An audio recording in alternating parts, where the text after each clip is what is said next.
তার কারণ আপনারা দেখেছেন আমি কালকে সাংবাদিক বৈঠক করে আমার একটা প্রশ্ন রয়েছে ইলেকশন কমিশনের কাছে, যেটা আমরা আগামী দিনেও করব। 31 তারিখ আমরা দিল্লি যাচ্ছি, সাংসদদের 10 জনের একটা প্রতিনিধি দল সেখানে যাবে।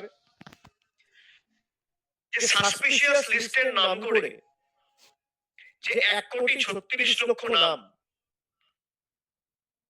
ভাসিয়ে দেওয়া হয়েছে হাওয়ায়, যে লজিক্যাল ডিসক্রিপেন্সি রয়েছে, 1,36,00,000 এমন কেস রয়েছে।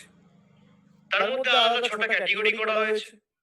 কোথাও বলা হচ্ছে বাবার সাথে বয়সের পার্থক্য রয়েছে, কোথাও বলা হয়েছে দাদু দিদিমা ঠাকুরদা ঠাকুরমার সাথে বয়সের পার্থক্য রয়েছে, কোথাও বলা হয়েছে নামে বানান ভুল রয়েছে, কোথাও বলা হয়েছে পদবিতে ভুল রয়েছে। কিন্তু তার কোনো তালিকা নির্বাচন কমিশন এখনো প্রকাশ করেনি। আমাদের এখানেই বুঝতে হবে যে নির্বাচন কমিশনের কাছে কোনো তালিকা নেই। যেহেতু বিজেপি নেতা, বিজেপি সর্বভারতীয় সভাপতি থেকে শুরু করে দেশের প্রধানমন্ত্রী, দেশের স্বরাষ্ট্রমন্ত্রী সবাই বাংলাকে ভাতে মারতে চেয়েছে, বঞ্চিত নিপীড়িত শোষিত করে রাখতে চেয়েছে, এবং বিজেপির বাংলার নেতারা বিশেষ করে একদম মাত্রা বেঁধে দিয়েছে যে 1 কোটি 1.5 কোটি নাম যে করে হোক বাংলা থেকে কাটতে হবে, বাদ দিতে হবে। যখন খসড়া তালিকা প্রকাশিত হয়েছে,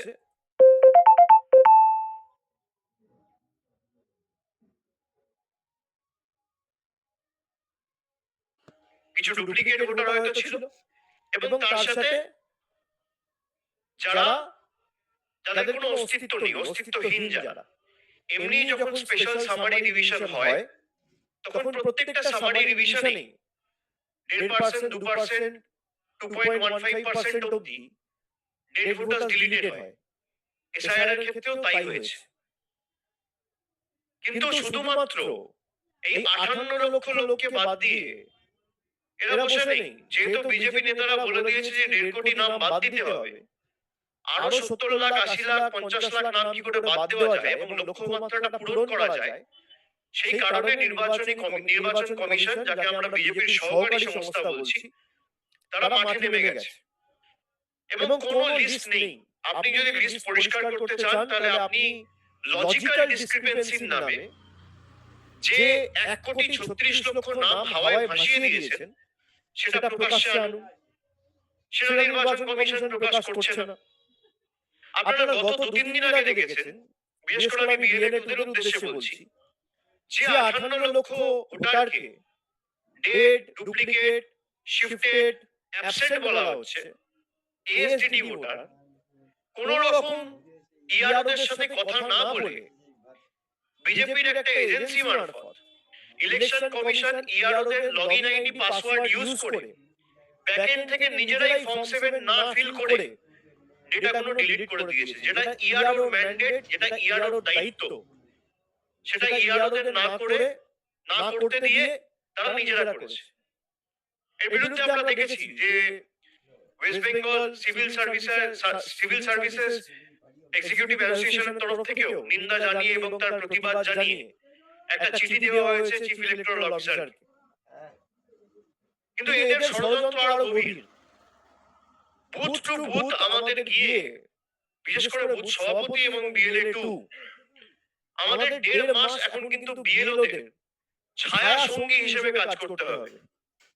অর্থাৎ কোথায় আনম্যাপ ভোটার রয়েছে, কোন বুথে কটা আনম্যাপ ভোটার রয়েছে, কোন বুথে কার কি লজিক্যাল ডিসক্রিপেন্সি হতে পারে, একবার আপনি লিস্টটা ঝালিয়ে নিন। যে ধরুন আপনার বুথে 950 ভোটার রয়েছে, এর মধ্যে হয়তো 10 জন হতে পারে যাদের মধ্যে বানান ভুল রয়েছে। আমি অনেক জায়গায় দেখছিলাম মিস্টারদের জায়গায় এফএলআর করে দিয়েছে। এবার সেটাকে বলে দিচ্ছে লজিক্যাল ডিসক্রিপেন্সি, লিস্ট বার করছে না। কিন্তু এগুলো আমাদের বাড়ি বাড়ি গিয়ে ভিজিট করে আমাদের বার করতে হবে। এর সাথে এই যে ভোট রক্ষা শিবির, এই ভোট রক্ষা শিবির যাতে পুরোপুরি ফাংশনাল থাকে আগামী 15ই ফেব্রুয়ারি অবধি, সেটা আমাদের সকলকে, বিশেষ করে এমএলএ এমপিদের উপর ওয়ার রুমের দায়িত্ব আছে। ওয়ার রুম যাতে ফুললি ফাংশনাল থাকে সেটা সুনিশ্চিত করতে হবে। এবং বিআরএস এবং টিআরএস দের সুনিশ্চিত করতে হবে যে পুরোপুরি যে সেটআপে আমাদের ভোট রক্ষা শিবির গত এক দেড় মাস চলেছে, একই মডেলে বা একই ধাঁচে একই পরিকাঠামো নিয়ে আমাদের এই শিবিরগুলো আগামী 6 সপ্তাহ ফাংশনাল রাখতে হবে। আপনারা জানেন ইতিমধ্যে হিয়ারিং শুরু হয়েছে এবং হিয়ারিং এর ক্ষেত্রে বিডিও অফিসের পাশেই একটা জায়গা ঠিক করা হয়েছে এবং ঠিক করে দিয়েছে নির্বাচন কমিশন। সেখানে বিভিন্ন ভাবে এই আরোদের আলাদা করে বসিয়ে একটা জায়গার মধ্যেই 10,000 লোক 15,000 লোককে হিয়ারিং এ ডেকে পাঠানো হবে যাতে মানুষের শাস্তি হয়। কিছু মানুষ লাইনে দাঁড়িয়ে বিরক্ত হয়ে ধৈর্যচ্যুতি ঘটিয়ে ধৈর্য হারিয়ে বাড়ি ফিরে যায়, পরবর্তীকালে তাদের নামগুলো ডিলিট করতে সুবিধা হবে। দায়িত্বটা আমাদের। আমি প্রত্যেকটা বিআরএস এবং টিআরএস কে অনুরোধ করব, এমপি এমএলএ এর সাথে কথা বলে, যেমন আমরা ওয়ার্ডরুম করেছি, ভোট রক্ষা শিবির করেছি, প্রত্যেকটা হিয়ারিং সেন্টারের বাইরে তৃণমূলের একটা করে ক্যাম্প আগামী কাল বা পরশুদিন থেকে, দরকার হলে খালি একটা ব্যানার লাগিয়ে ভালো করে একটা টেবিল লাগিয়ে 3টে চেয়ার নিয়ে বসে পড়বেন, কিন্তু একটা সহায়তা শিবির বা একটা ছোট ক্যাম্প, একটা টেবিল নিয়ে 3-4 জন বসে যারা হিয়ারিং এ যাচ্ছে তাদের যাতে কোনো রকম কোনো অসুবিধা না হয়, তাদের সাহায্য সহযোগিতার হাত বাড়িয়ে দেওয়া। এবং হিয়ারিং যখন চলবে, আমি অনেক জায়গায় শুনছি বিএলএ 2 দের থাকতে দিচ্ছে না হিয়ারিং। কেন বিএলএ 2 রা থাকবেন? আমি বিএলএ 2 দের বলবো অবশ্যই আপনারা হিয়ারিং এ থাকবেন।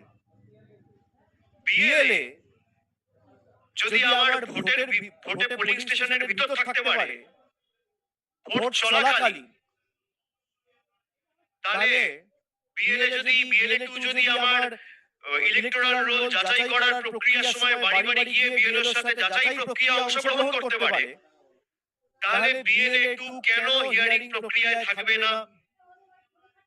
আমি প্রত্যেকটা বিএলএ 2 কে বলবো যে যাই বলুক, 1 ছটাক 1 ইঞ্চি জমি আমাদের ছাড়া চলবে না। এটা যুদ্ধ। প্রত্যেকটা হিয়ারিং এ আপনারা উপস্থিত থাকবেন।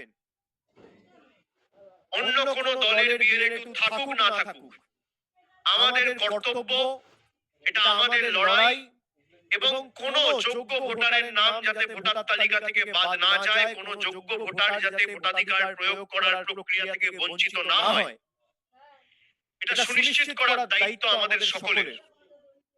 যে যাই বলুক, আমি আবার বলছি, প্রত্যেকটা হিয়ারিং এ তৃণমূল কংগ্রেসের তরফ থেকে বিএলএ 2 রা থাকবেন। যদি কেউ বলবেন রিটেন নোটিফিকেশন বা ইনস্ট্রাকশন দেখাও। ইলেকশন কমিশনের যদি কোনো নিয়ম থাকে যে বিএলএ 2 রা থাকবে না, তখন আমরা সিদ্ধান্ত নেব, পরবর্তীকালে প্রয়োজন পড়লে আমরা আইনত সেটাকে টেক আপ করব এবং লিগালি ফাইট করব। কোনো কিছু লিগালি বা আইনত বা অফিশিয়ালি প্রকাশিত করা হচ্ছে না, লিগালি বা নোটিফিকেশন করে কিছু ইস্যু করা হচ্ছে না, মৌখিকভাবে হোয়াটসঅ্যাপের মাধ্যমে এখানকার বাবুরা বলে দিচ্ছে এই করতে হবে, তাই করতে হবে। এদের কাছে মাথা নত আমরা করব না। আপনাদের যদি কিছু বলার থাকে আপনারা রিটেন দিন। যারা আমার কথা শুনছেন, প্রত্যেকটা বিআরএস, টিআরএস, পিআরএস, ডব্লিউআরএস কে আমি বলছি, আপনারা ইআরওদের সাথে যোগাযোগে আছেন। বিএলএ 1 দের আমি বলছি, বিএলএ 1 রা ডিওদের সাথে যোগাযোগে আছেন। জেলা সভাপতি, যারা মন্ত্রী, যারা এমএলএ, যারা জনপ্রতিনিধি, তারা প্রশাসনিক আধিকারিকদের সাথে যোগাযোগে আছেন। নিয়মের বাইরে গিয়ে কেউ কিছু করতে পারে না। মৌখিকভাবে আমি বলে দিলাম, কোনো ইনস্ট্রাকশন নেই, কোনো নোটিফিকেশন নেই, কোনো লিখিত নিয়মাবলী নেই, আর এই করতে হবে, তাই করতে হবে। কোথায় লেখা আছে যে বিধানসভা ওয়াইজ আমার একটা হিয়ারিং হবে? তাহলে নির্বাচন কমিশন 80,000 বুথ করেছে কেন? 80,000 বুথ করার তো দরকার নেই, 5,000 বুথ করলে হয়। একটা বুথের অর্থ কি? একটা পোলিং স্টেশনে 1,000 এর বেশি ভোটার থাকবে না। তাহলে ভোটাধিকার প্রয়োগ করতে গিয়ে যদি আপনি একটা সীমা বেঁধে দেন, তাহলে হিয়ারিং এর সময় আপনি সীমা বাঁধবেন না কেন? একটা AR পক্ষে সম্ভব 150 লোকের হিয়ারিং একা করবে? একটা জজ দিনে 150 হিয়ারিং করতে পারে, শুনতে পারে?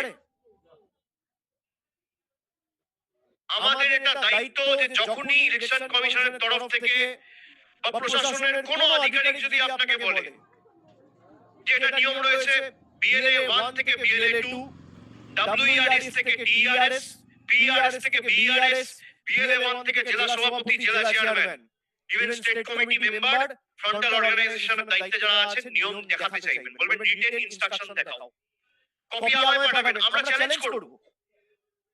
SIR পুরো প্রক্রিয়াটা তৃণমূল কংগ্রেসের পক্ষ থেকে সুপ্রিম কোর্টে আমরা মামলা করেছি, এটা বিচারাধীন।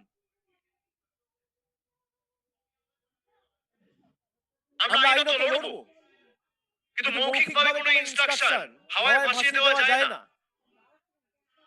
BLA 2 অবশ্যই হিয়ারিং এর মধ্যে থাকবেন, এটা দলনেত্রীর নির্দেশ, পার্টির সিদ্ধান্ত। কোথাও যদি কোনো রিটেন ইনস্ট্রাকশন থাকে ওরা ইস্যু করবে, তারপর আমরা চ্যালেঞ্জ করব। আপনি নিজে ভাবুন তো, একজন BLA যদি পোলিং স্টেশনের ভিতরে থাকতে পারে, যেখানে প্রিসাইডিং অফিসার থাকে, সব দলের এজেন্ট থাকে, তাহলে হিয়ারিং এ আপনি মাইক্রো অবজারভার দিয়েছেন, AERও আছে, ERও আছে, ছবি তুলে রাখা হচ্ছে, তাহলে দলীয় প্রতিনিধিটা কেন থাকবে না? বিজেপিকে সুবিধা করে দেওয়ার জন্য, বিজেপির বুথে লোক নেই বলে। এটা তৃণমূল কংগ্রেস মানবে না, এটা হতে দেবে না। আর প্রত্যেকটা হিয়ারিং সেন্টারের বাইরে আগামী কাল থেকে যত দ্রুত সম্ভব, যদি আপনার ক্যাম্প তৈরি করতে 2-3 দিন লাগে, কাল থেকে অন্তত পক্ষে একটা টেবিল লাগিয়ে আর 4টে চেয়ার লাগিয়ে বসে পড়ুন, একটা ব্যানার ফেস্টুন লাগিয়ে। সেই অঞ্চলে সেই বিধানসভার নামে একটা হেল্প ডেস্ক করুন। ধরুন বর্জরায় হচ্ছে, বর্জরা তৃণমূল কংগ্রেসের তরফ থেকে একটা হেল্প ডেস্ক করুন। ধরুন মাথাভাঙায় হচ্ছে, মাথাভাঙার তরফ থেকে একটা হেল্প ডেস্ক করুন। ধরুন কুলপিতে হচ্ছে, কুলপি বিধানসভা তৃণমূল কংগ্রেসের নামে একটা হেল্প ডেস্ক করুন। ধরুন মিনপুরে হচ্ছে, মিনপুর তৃণমূল কংগ্রেসের নামে বিধানসভার নামে করুন। যে বিধানসভা হবে সেই বিধানসভার নামে একটা ব্যানার লাগিয়ে 4টে চেয়ার নিয়ে একটা টেবিল পেতে আগামী 2-3 দিন বসে যান, তারপর ক্যাম্প সাজাবেন। এবং যতক্ষণ এই প্রক্রিয়া চলবে, তৃণমূল কংগ্রেসের তরফ থেকে যেন প্রতিনিধিরা সেখানে উপস্থিত থাকে। আর BRS TRS দের দেখতে হবে যে হিয়ারিং প্রক্রিয়ায় যে সমস্ত মানুষরা যাচ্ছে তারা সহযোগিতা পাচ্ছে কিনা।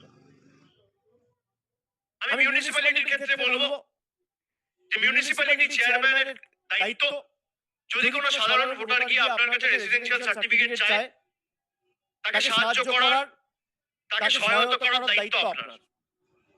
Trinamool Congress is party of the people, for the people, by the people. আমরা government of the people, for the people, by the people. মানুষের জন্য কাজ করতে আমাদের দল, আমাদের সরকার বদ্ধপরিকর, আমাদের পুরসভা, আমাদের পঞ্চায়েত বদ্ধপরিকর। যে পুরসভার চেয়ারম্যান মানুষের পাশে দাঁড়াবেন না, তার পদে থাকার কোনো দরকার নেই। যে পঞ্চায়েত সমিতির সভাপতি মানুষের পাশে দাঁড়াবেন না, তার পদে থাকার অধিকার নেই, দরকার নেই। একটা সাধারণ মানুষ 10 বছর 15 বছর ধরে রয়েছে, বছরের পর বছর সে রয়েছে, সে রেসিডেন্সিয়াল সার্টিফিকেট নিয়ে পুরসভায় গিয়ে লাইনে দাঁড়াবেন, আপনি দিনের পর দিন ঘোরাবেন। আমি সব চেয়ারম্যান, পুরসভার এবং যারা কম্পিটেন্ট অথরিটি আমি অনুরোধ করছি, কোনোভাবে সাধারণ মানুষের যাতে হয়রানি না হয়। প্রত্যেকটা তৃণমূল কংগ্রেসের প্রতিনিধিদের এটা ইনশিওর করতে হবে। সেই রেসিডেন্সিয়াল সার্টিফিকেট নিয়ে পরবর্তীকালে সে ডমিসাইল সার্টিফিকেটের জন্য অ্যাপ্লাই করবে, সেখানেও তার পাশে দাঁড়ানো, SDO অফিসে গিয়ে যখন সে নথি জমা দেবে, সঠিকভাবে সেই নথিগুলো জমা পড়ছে কিনা, কোনো কাগজ বাদ গেল কিনা, যদি বাড়তি কোনো কাগজ বা কোনো ডকুমেন্টের দরকার পড়ে সেগুলো জোগাড় করে ঠিকমতো জমা দেওয়া, এবং পরবর্তীকালে যাতে সে নিয়মিত সরকারিভাবে সেই সার্টিফিকেটগুলো পায়, সেটা অন্তত পক্ষে তার পাশে দাঁড়িয়ে তাকে সহায়তা করে সেটা সুনিশ্চিত করা।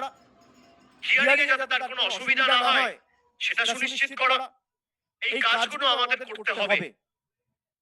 এবং এর সাথে সাথে তিনটে জিনিস আমি আপনাদের জ্ঞাতার্থে এবং অবগত করার জন্য বলছি, বিএলএ 2 তে বিশেষ করে, যে অনেক সময় যারা সরকারের তরফ থেকে বাড়ি পেয়েছেন তাদের কাছে অনেকের কাছে কোনো সার্টিফিকেট নেই, কোনো ডকুমেন্ট নেই। আমাদের গভর্নমেন্টের তরফ থেকে একটা লিংক আর একটা এক্সপ্লেনার ভিডিও আমি আমার অফিসের তরফ থেকে আপনাদের কাছে পাঠিয়ে দেবো। এটা প্রত্যেকটা বিআরএস, টিআরএস, এমপি, এমএলএ, জেলা সভাপতি, জেলা চেয়ারম্যানের কাছে এই লিংকটা আজকে বিকেলের মধ্যে, মানে আজকে রাতের মধ্যে আমরা পাঠিয়ে দেবো। সেখানে একটা 6 মিনিটের এক্সপ্লেনার ভিডিও রয়েছে, একটা ওয়েবসাইট দেওয়া হয়েছে। মমতা ব্যানার্জি 2011 সালে ক্ষমতায় আসার পর 2014-15 অবধি আমাদের যে হাউসিং স্কিমটা ছিল সেটা ইন্দিরা আবাস যোজনা ছিল, তারপরে গীতাঞ্জলি হয়েছে, তারপরে পিএমএওয়াই হয়েছে, পরবর্তীকালে আমাদের মুখ্যমন্ত্রী সেটা করেছে বাংলার বাড়ি, বাংলা আবাস যোজনা বা বাংলার বাড়ি। এবং সেখানে বাড়িতে চাষুন্দরী থেকে শুরু করে যত প্রকল্প আছে 2011 থেকে শুরু করে এই যে লাস্ট যে 12 লক্ষ বাড়ি দেওয়া হলো তার ডেটাও রয়েছে। সেখানে কোনো বিএলএ 2 যদি চায় তার ফোন নাম্বার দিয়ে রেজিস্টার করে একটা আইডি প্রুফ আপলোড করে 10টা মানুষের বাড়ির ডকুমেন্ট বা সার্টিফিকেট আপনি কিন্তু ডাউনলোড করে নিতে পারবেন। যারা সরকারি পরিষেবাগুলো পেয়েছে এরকম প্রায় 75 লক্ষ বেনিফিশিয়ারিদের সার্টিফিকেট এই ওয়েবসাইটটাতে রয়েছে। আমি এটা আপনাদের অনুরোধ করব এবং এর লিংকের সাথে একটা ভিডিও যাতে আপনাদের বুঝতে সুবিধা হয়, আর যদি বুঝতে অসুবিধা হয় তাহলে যারা ওয়ার্ড রুমের দায়িত্বে আছেন বা যারা ব্লক স্তরে কাজ করছেন তারা সহযোগিতা করবে। একটা বিএলএ 2 চাইলে 10টা সার্টিফিকেট ডাউনলোড করে, ধরুন আপনার বুথে কোনো একজন রয়েছে যে বাড়ি পেয়েছে কিন্তু তার কাছে কোনো সার্টিফিকেট নেই, ভ্যালিড ডকুমেন্ট নেই। আর সে যদি সরকারের তরফ থেকে বাড়ি পেয়ে থাকে এর থেকে বড় ভ্যালিড ডকুমেন্ট কি? এবার সরকারি সার্টিফিকেটটা আপনি সেই পোর্টালে গিয়ে আপনার ফোন নাম্বার দিয়ে ওটিপি দিয়ে লগইন করে আপনার একটা আইডি প্রুফ সেখানে আপলোড করে আপনার বুথের 10 জন এমন বেনিফিশিয়ারি যদি থাকে আপনি করতে পারেন। ধরুন 30 জন রয়েছে, তাহলে আরো দুজনকে দিয়ে লগইন করান। একজন 10টা সার্টিফিকেট ডাউনলোড করতে পারে। এর সাথে সাথে যেখানে যা সার্টিফিকেট পড়বে, যেখানে যা সার্টিফিকেটের প্রয়োজনীয়তা থাকবে, আমি শুনেছি অনেক জায়গায় ইলেকশন কমিশন থেকে বলা হয়েছে যে 8 সার্টিফিকেটও ভ্যালিড। কোথাও 8 সার্টিফিকেট যদি কারো থাকে আপনি জমা দিন, পরবর্তীকালে আইনত লড়াই হবে। আগে এসডিডি ভোটার তালিকাটা ভালো করে আপনাকে দেখতে হবে যে খসড়া তালিকা প্রকাশ করার পরে এই খসড়া তালিকা আসলে কি, এটা বোঝা আমাদের পক্ষে সবার পক্ষে অত্যন্ত জরুরি। এবং প্রকাশিত যে খসড়া তালিকা সেখানে ভোটারদের মূলত 3টি ভাগে ভাগ করা হয়েছে। সেখানে প্রায় 38% ভোটার এমন রয়েছে যেটা সেলফ ম্যাপ, যার সাথে সরাসরি 2002 এর ইলেকটোরাল রোলের সম্পর্ক ছিল। তারপরে প্রায় 50% প্রোজেনি ম্যাপ, মানে আমার নাম হয়তো ছিল না কিন্তু আমার বাবার নাম রয়েছে বা মায়ের নাম রয়েছে। এখানে হয়ে গেল প্রায় 89%। এবং প্রায় 4% এমন রয়েছে যেটা আনম্যাপড, যাদেরকে নোটিশ পাঠিয়ে ডাকা হচ্ছে। এবং 58 লক্ষ ভোটার, যেটা এসটিডি বলা হচ্ছে, যাদেরকে ডিলিট করা হয়েছে। এখানে যদি কোনো বৈধ ভোটার যার নাম রয়েছে, যে বেঁচে রয়েছে, অর্থাৎ জীবিত থাকার পরেও তাকে মৃত ঘোষণা করে দিয়েছে, ভোটার লিস্ট থেকে নাম ডিলিট করে দিয়েছে, তাহলে আমাদের বিএলএ 2 দের দায়িত্ব যে বিএলওর সাথে কথা বলে, ইআরওদের সাথে কথা বলে ইমিডিয়েট ফর্ম 6 ফিল আপ করে সেই ফর্ম 6 জমা দেওয়া। যে বৈধ ভোটার কিন্তু ভোটার তালিকায় নাম নেই, ডিলিট করে দিয়েছে, ইমিডিয়েট ফর্ম 6 ফিল করুন। আপনি দেখছেন কোথাও ভোটার তালিকায় অন্য রাজ্য থেকে নিয়ে এসে নাম অ্যাড করে দেওয়া হয়েছে, ফর্ম 7 ফিল করুন। তার কারণ সে অবৈধ, বাংলায়, সেই বুথে, সেই এলাকায়, সেই পাড়ায়, সেই গ্রামে হয়তো তার কোনো অস্তিত্ব নেই। এই জিনিসটা বিজেপি মহারাষ্ট্রে করেছিল, দিল্লিতে করেছিল, হরিয়ানায় করেছিল, এমনকি বিহারেও করেছে। এটা অন্য কোনো রাজনৈতিক দল ধরতে পারেনি। দিল্লিতে বিজেপির এক কেন্দ্রীয় প্রতিমন্ত্রী, মিনিস্টার অফ স্টেট, তার বাড়িতে দিল্লি নির্বাচনের সময় 27 জন বিহারের ভোটারকে অ্যাড করা হয়েছে তার অ্যাড্রেসে, ফর্ম 6 ফিল করে। সেখানকার তিনি বিজেপির প্রধান প্রতিপক্ষ আম আদমি পার্টি বা কংগ্রেস, তারা এই চালটা ধরতে পারে। আমাদের ধরতে হবে, আমরা ধরেওছি। যেখানে মনে হবে যে অবৈধভাবে ঢোকানো হয়েছে, একদম ফর্ম 7 ফিল করা হবে। এগুলো ধরতে হবে booth wise, part wise mapping করে। আমাদের এই কাজটা করতে হবে। তার সাথে যারা পরিযায়ী শ্রমিক, কোনো এরকম লিখিত নিয়মাবলী বা নোটিফিকেশন নেই যে পরিযায়ী শ্রমিকদের সশরীরে হিয়ারিং এ উপস্থিত থাকতে হবে। যে ইনিউমারেশন ফর্ম দেওয়া হয়েছিল, সেই ইনিউমারেশন ফর্মে পরিষ্কার লেখা ছিল যে পরিযায়ী শ্রমিকদের ক্ষেত্রে পূর্ণবয়স্ক অর্থাৎ 18 বছরের উপর যাদের বয়স, তাদের পরিবারের যে কোনো সদস্য, ধরুন আমি বাইরে কাজ করছি, আমার মা, আমার বাবা, আমি যদি বিবাহিত হই, আমার বউ বা আমার বোন বা আমার ভাই, আমার পরিবারের যে কোনো মেম্বার সেই ইনিউমারেশন ফর্ম ফিল করে জমা দেবে এবং সেই ডকুমেন্ট জমা দেবে। পরিষ্কার ইনিউমারেশন ফর্মে রিলেটিভের সাইন করার জায়গাটা ছিল এবং পরিষ্কার লেখা ছিল যে কোনো পূর্ণবয়স্ক 18 বছরের ঊর্ধ্বে যাদের বয়স, সেই পরিবারের যে কোনো সদস্য পরিযায়ী শ্রমিকদের ক্ষেত্রে ইনিউমারেশন ফর্ম জমা দেবে। এবং যদি কোনো ক্লেমের অবজেকশন পিরিয়ডে কোনো রকম কমপ্লেইন জমা পড়ে, তাহলে সে পরিবারের মেম্বার তখন যে ইনিউমারেশন ফর্ম জমা করেছে সে সশরীরে উপস্থিত হবে। এখন মৌখিকভাবে বলে দেওয়া হচ্ছে যে পরিযায়ী শ্রমিককে উপস্থিত হতে হবে। কোথায় লেখা আছে? নোটিফিকেশন কোথায়? আপনি নোটিফিকেশন বার করুন, আমরা নোটিফিকেশন চ্যালেঞ্জ করে সুপ্রিম কোর্টে যাব। এখনো পর্যন্ত কোথাও কোনো লিখিত নিয়ম নেই যে পরিযায়ী শ্রমিকদের সশরীরে উপস্থিত হতে হবে। তারা ভার্চুয়ালি হবে দরকার হলে। মারবাড়ি আপনার নাকি আসবে, যাবে, টাকা দেবে কি? ইলেকশন কমিশন যদি টাকা দেয় তার আসা যাওয়ার, তাহলে পরিযায়ী শ্রমিক উপস্থিত হবে? আপনি সেটা বলবেন, ইলেকশন কমিশনের প্রতিনিধিদের বলবেন যে আপনারা বলছেন সশরীরে উপস্থিত হতে হবে। তাহলে সশরীরে যদি উপস্থিত হতে হয়, আপনি আসা যাওয়ার টিকিটটা কেটে দিন, আর না হলে ভার্চুয়ালি করুন। সুপ্রিম কোর্টে যদি ভার্চুয়াল হিয়ারিং হয়, সুপ্রিম কোর্ট দেশের সর্বোচ্চ কোর্ট, হাইকোর্টে যদি ভার্চুয়াল হিয়ারিং হয়, তাহলে কেন প্রধানমন্ত্রী বাংলাদেশে ভার্চুয়াল মিটিং করছেন, জনসভা করছেন, তাহলে কেন ভার্চুয়াল হিয়ারিং হবে না? মাইগ্রেন্ট লেবারদের ক্ষেত্রে ওয়াই? তারা ভোট দিতে আসবে, কিন্তু ভোট তো ঘোষণা হবে ফেব্রুয়ারির 2nd বা 3rd উইক। আপনি হিয়ারিং এ ডাকবেন এখন, তাহলে হয় তাদের 2 মাসের কাজের মাইনের ব্যবস্থা করুন, নইলে আসা যাওয়ার টাকার ব্যবস্থা করুন, তারা আসবে। দুটোর মধ্যে একটা প্লাই করতে হবে। আমি এগুলো বিএলএ-দের উদ্দেশ্যে বলছি, আমাদের পাল্টা যুক্তি দাঁড় করাতে হবে। কোনো নিয়ম নেই, এরা মৌখিকভাবে বলে দিচ্ছে। হিয়ারিং এ আপনারা অবশ্যই থাকবেন, যে যতই বারণ করুক, অর্ডার বার করুক, অর্ডার তৃণমূল কংগ্রেস চ্যালেঞ্জ করবে। আমরা পলিটিক্যালি লড়বো, আমরা লিগালি টেক আপ করবো। ইয়ার কোনো অনুমতি ছাড়া আপনি ফর্ম ডিলিট করে দিচ্ছেন।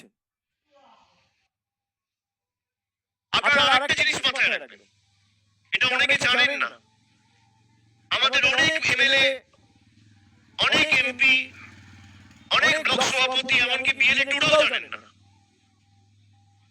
যে নতুন যে ফর্ম 6 ফিল করা হয়েছে, সেখানে কায়দা করে একটা অ্যানেক্সার 4 চাওয়া হয়েছে। যারা অ্যানেক্সার 4 জমা দেবে না, তাদের ক্ষেত্রে নামগুলো উঠবেই না। অ্যানেক্সার 4 মানে সেলফ ডিক্লিয়ারেশন, মানে আমার আগামী 1 মাসের মধ্যে 18 বছর বয়স হবে, বা আমার সবে 18 বছর বয়স হয়েছে যারা নতুন ভোটার, তাদের ক্ষেত্রে ফর্ম 6 এর সাথে ছোট্ট করে একটা অ্যানেক্সার ফরের ক্লজ ঢুকিয়ে দিয়েছে, যেটা আমাদের জমা দিতে হবে। যেমন দক্ষিণ 24 পরগনার ক্ষেত্রে প্রায় 1 লক্ষ রয়েছে নতুন ভোটার। মানে প্রত্যেকটা বিধানসভায় যদি আপনি দেখেন তাহলে 3000 4000 করে সংখ্যাটা হবে। সবার যাতে অ্যানেক্সার ফর জমা পড়ে এবং তাদের যাতে কোনো অসুবিধা না হয়, তাদেরকে প্রথমে বলবেন এই প্রক্রিয়াটা এত জটিল করেছে এবং মানুষের জন্য এত কঠিন করেছে যাতে মানুষ নিজের ভোটাধিকার প্রয়োগ করতে না পারে। আর এটা শুধুমাত্র বাংলার জন্য। যেখানে বাংলায় সব থেকে কম নাম বাদ গেছে সেখানে এজেন্সি পাঠানো হচ্ছে, সেখানে মাইক্রো অবজারভার দেওয়া হয়েছে। সব থেকে বেশি নাম বাদ গেছে উত্তরপ্রদেশে, গুজরাটে, তামিলনাড়ুতে, ছত্তিশগড়ে। সেখানে কোনো মাইক্রো অবজারভার নেই, সেখানে কোনো এজেন্সিকে আলাদা করে বিধানসভা ভিত্তিক পাঠানো হচ্ছে না সার্ভে করার জন্য। যত সমস্যা সব বাংলায়, বাংলাকে ছোট করা, বাংলাকে হেনস্থা করা, বাংলার মানুষকে সমস্যায় ফেলা, বয়স্ক মানুষদের হিয়ারিং এ ডাকা হচ্ছে। আমি আজকে খবরে দেখছিলাম তারকেশ্বরে একজনকে ডাকা হয়েছে, বাঁকুড়া থেকে এসেছে, একজন বয়স্ক মহিলা, প্রায় 80 বছর বয়স। কালকে আমি দেখছিলাম পূর্ব বর্ধমানে কাটোয়া একজনকে ডাকা হয়েছে হুইল চেয়ারে করে। ভদ্রলোক হাঁটতে পারছেন না, তাকে লাইনে দাঁড় করিয়ে রেখেছে। এই যে মানুষকে অত্যাচারিত করা, মানুষকে শিক্ষা দেওয়া, মানুষকে কষ্ট দেওয়া। আজকে বিজেপির 12 জন সাংসদ আছে বলে ভাবুন তো, যে দল 70টা এমএলএ নিয়ে একজন চিকেন প্যাটিস বিক্রি করছে বলে তার উপর আঘাত করছে, সেই দল যদি বাংলায় ক্ষমতায় থাকতো তাহলে কি করতো? যদি আপনি সিনিয়র সিটিজেনদের ভোট বাড়ি গিয়ে পোস্টার